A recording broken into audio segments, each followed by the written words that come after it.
Firmes en la palabra. Este ha sido el tema que hemos elegido para este año, pero que tiene una significación especial para el creyente.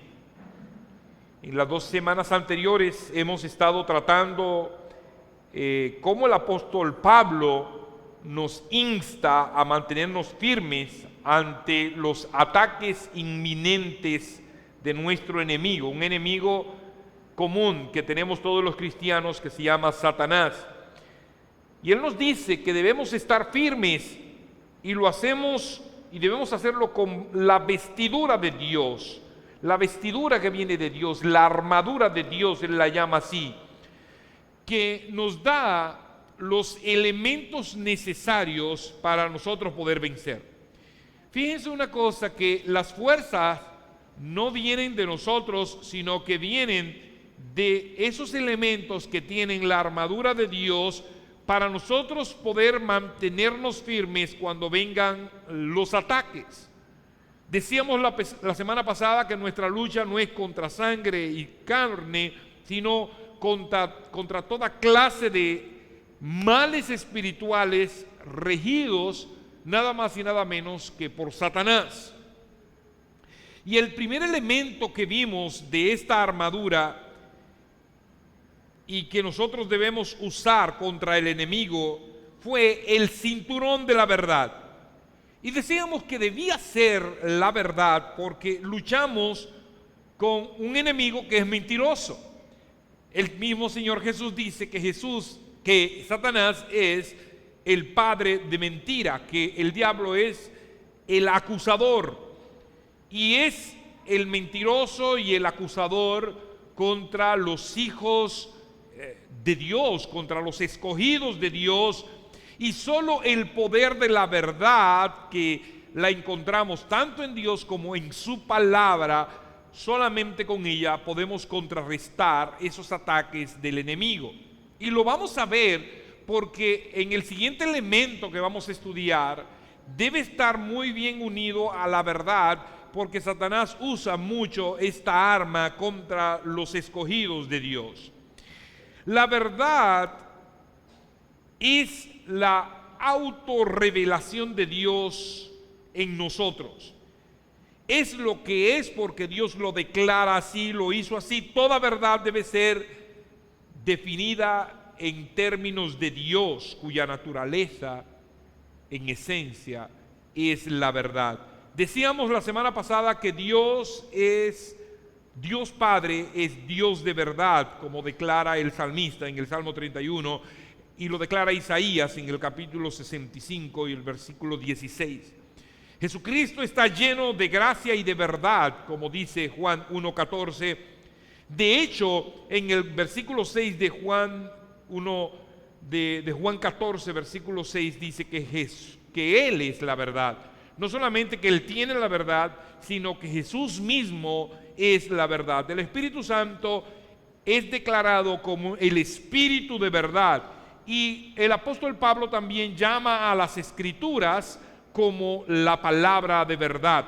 Jesús oró a sus discípulos diciendo en esa famosa oración por los escogidos de Dios, dice: santifícalos en tu verdad, porque tu palabra es verdad. Es decir, toda la esencia de Dios es la verdad y en ella nosotros debemos estar cimentados. Ahora, el apóstol Pablo continúa agregando elementos a esta armadura y la encontramos aquí precisamente en este versículo 14 que acabamos de leer. Él dice: estad pues firmes, ceñidos vuestros lomos con la verdad, ese cinturón de la verdad, y vestidos con la coraza de justicia. Nunca debemos nosotros olvidar que la firmeza que nosotros vamos a tener como creyentes ante los ataques del enemigo viene a causa de esa armadura completa que viene a nosotros a través de Dios. Y vamos armando esa armadura, si se puede decir así, valga la redundancia, armando esa armadura, dándole la forma, primero con el cinturón de la verdad, y ahora el apóstol Pablo agrega la coraza.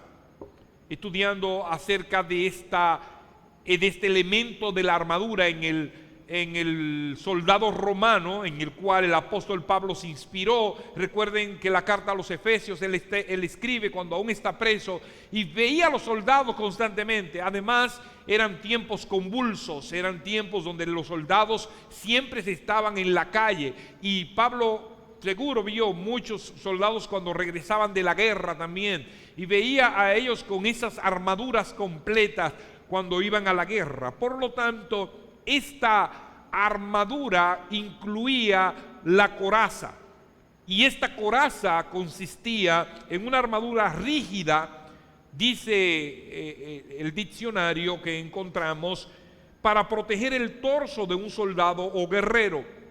Habitualmente se componía de dos partes, una para el pecho, llamada pecto en el arnés completo, es decir, tenía una parte delantera, esa coraza para proteger el pecho, y una para la espalda o el espaldar en la armadura de placas.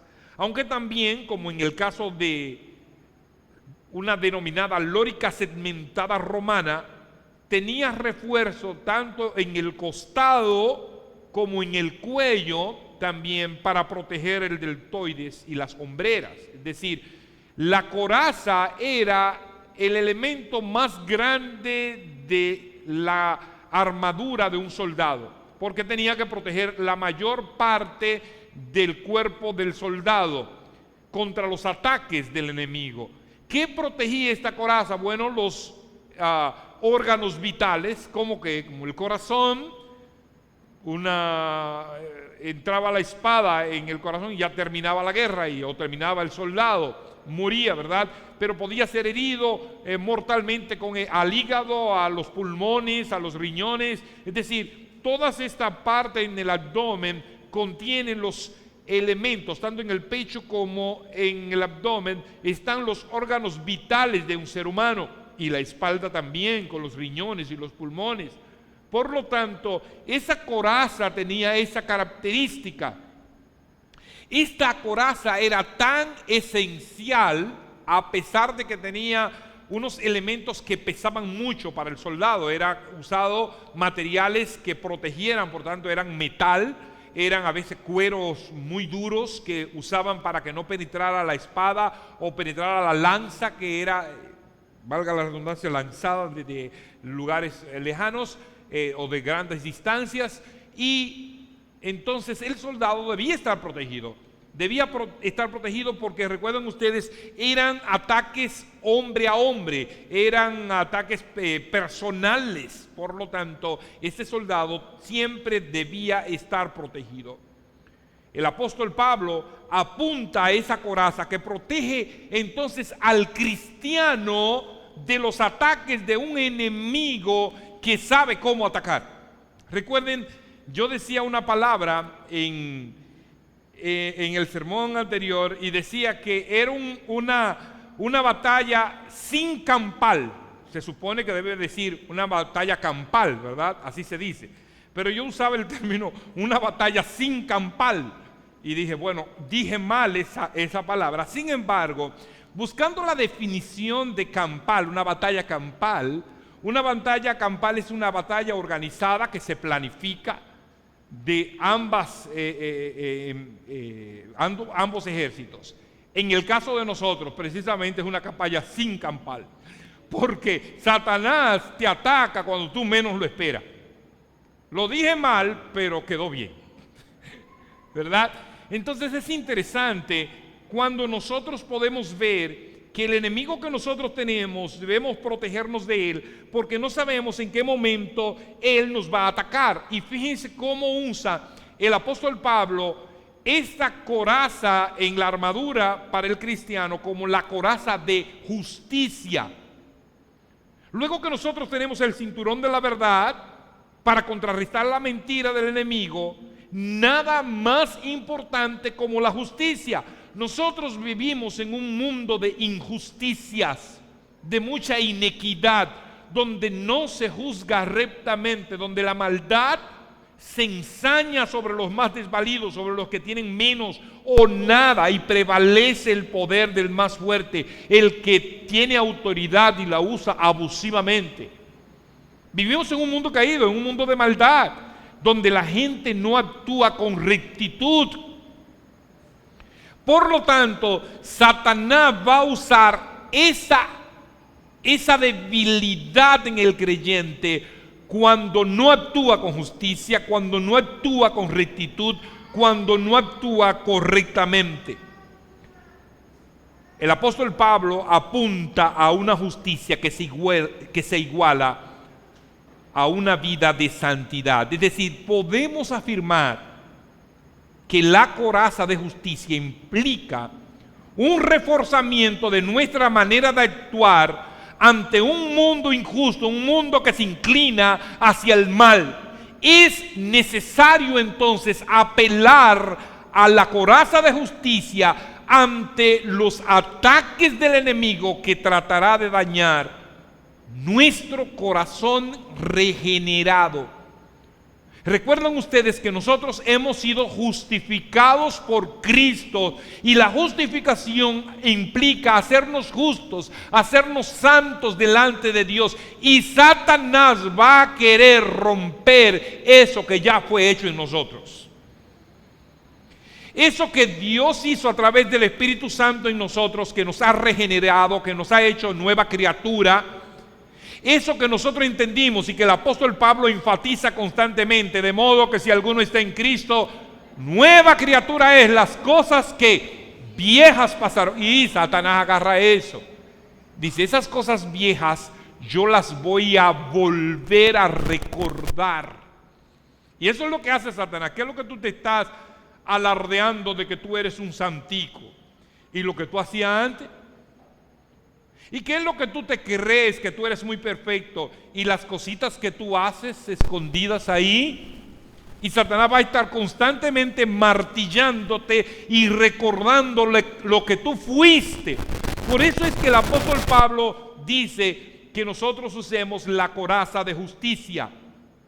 Esa palabra, justicia, viene del griego dikaiosine. Transmite la idea, óiganme bien, esta palabra transmite la idea de honradez o rectitud.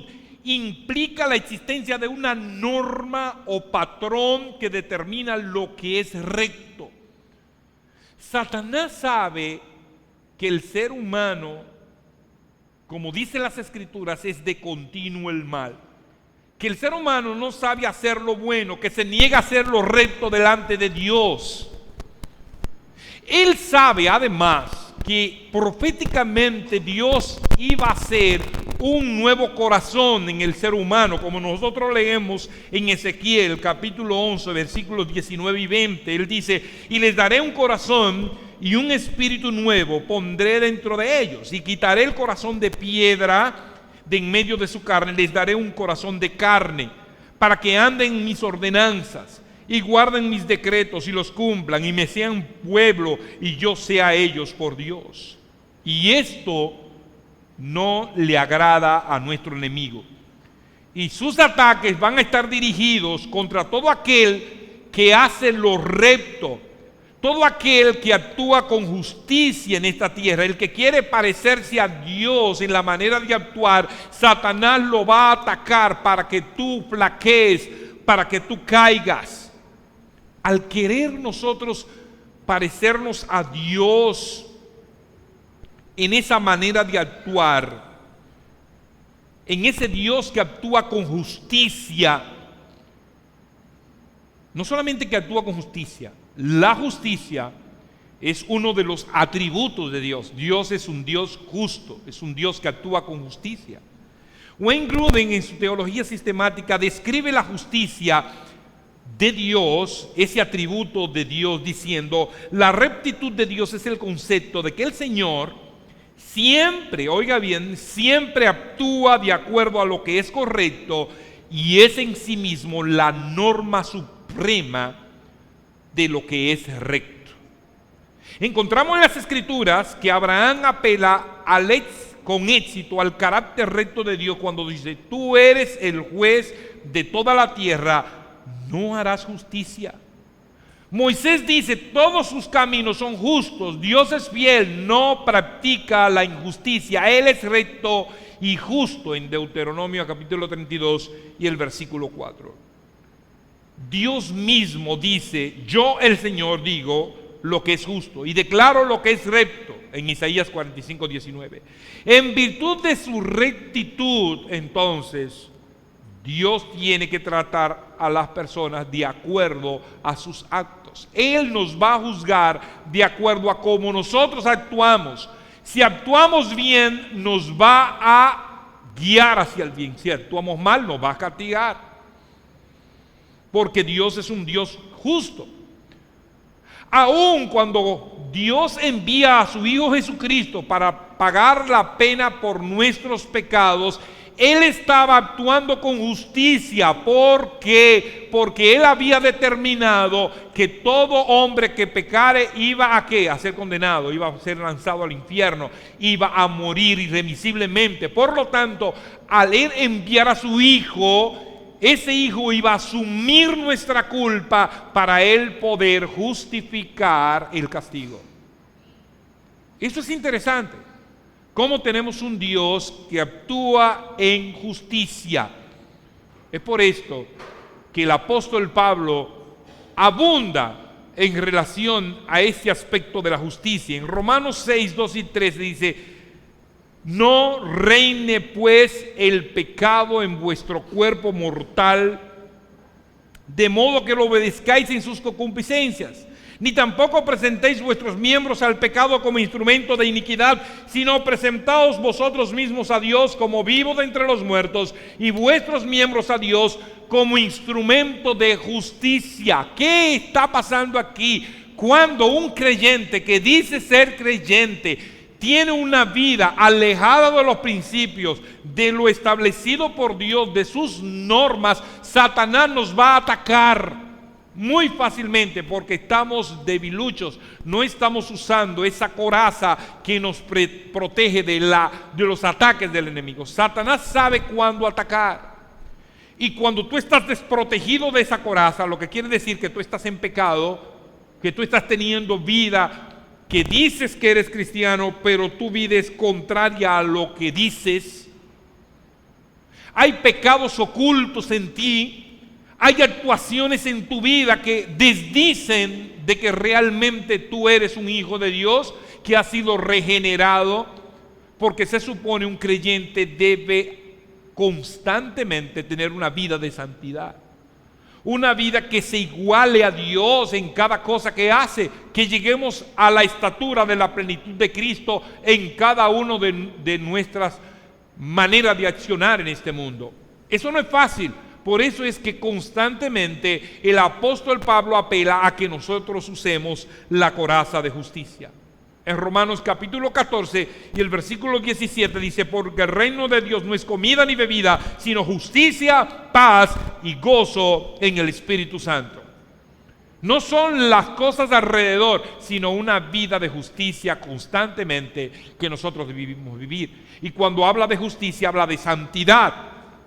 Una vida apartada para Dios, una vida plena en nuestro accionar en todo lo que nosotros hacemos y vivimos en este mundo. Segunda de Corintios capítulo 7, el versículo 1, el apóstol Pablo dice: así que, amados, puesto que tenemos tales promesas, limpiémonos de toda contaminación de carne y de espíritu, perfeccionando la santidad en el temor de Dios.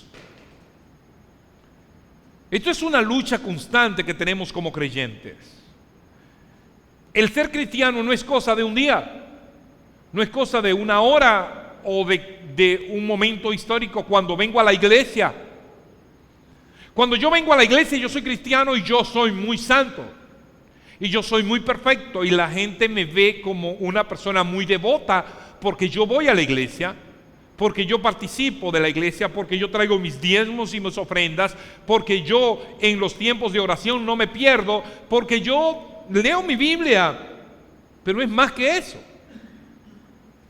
Una vez más, así que, amados, puesto que tenemos tales promesas, limpiémonos de toda contaminación de carne y de espíritu, perfeccionando la santidad en el temor de Dios.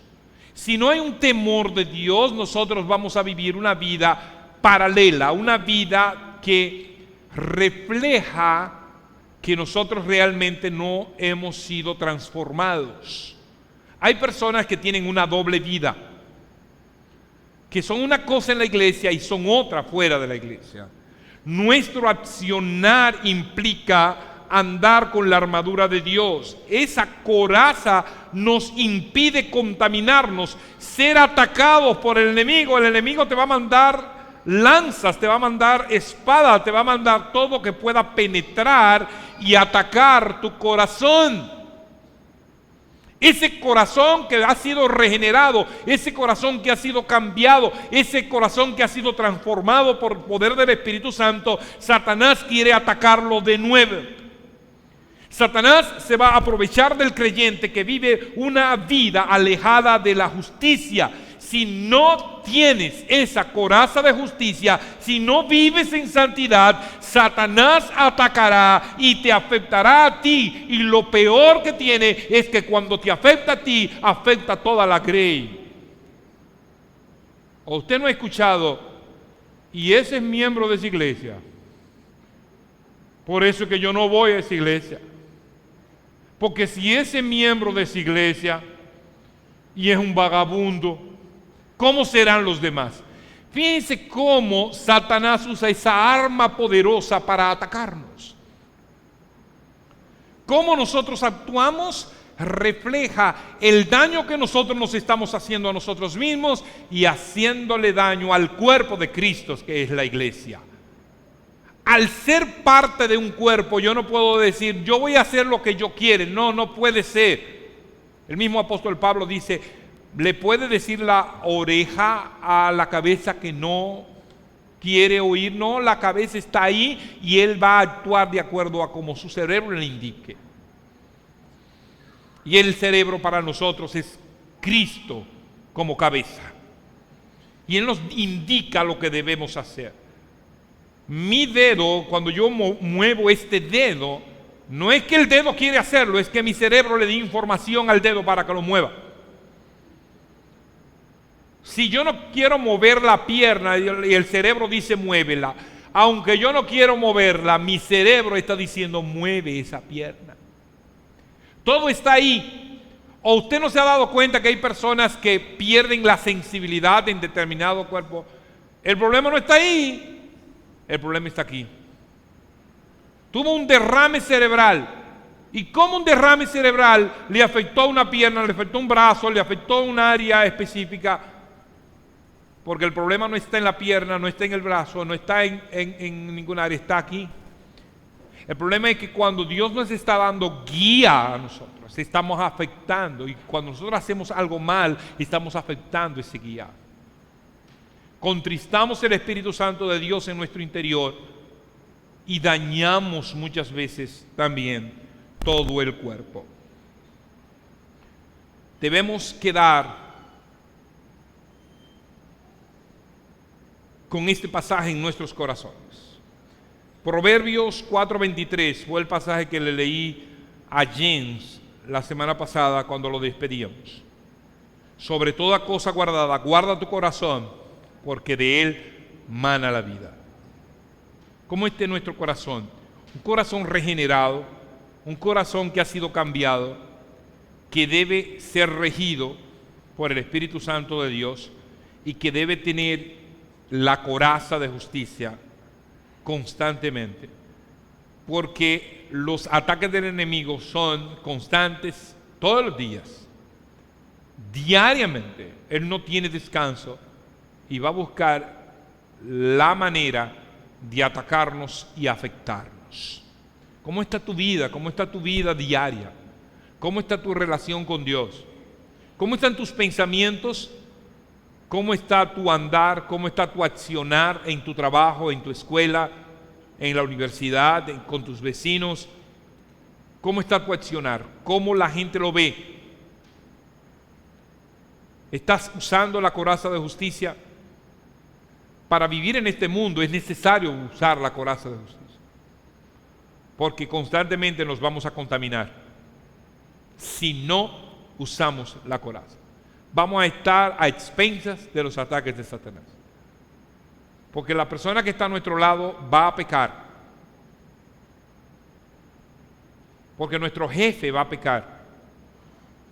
Porque nuestros vecinos van a pecar. Porque familiares que no son cristianos van a pecar. Y nosotros podemos dejarnos influenciar de ellos. En lugar de nosotros influenciarlos a ellos, si no tenemos la coraza de justicia, nos vamos a dejar influenciar por ellos. Que Dios nos ayude a usar su coraza constantemente, permanentemente. No es para quitarla, no es para dejarla a un lado. Esto es constante y permanente. Que Dios nos ayude a hacerlo así. Vamos a orar.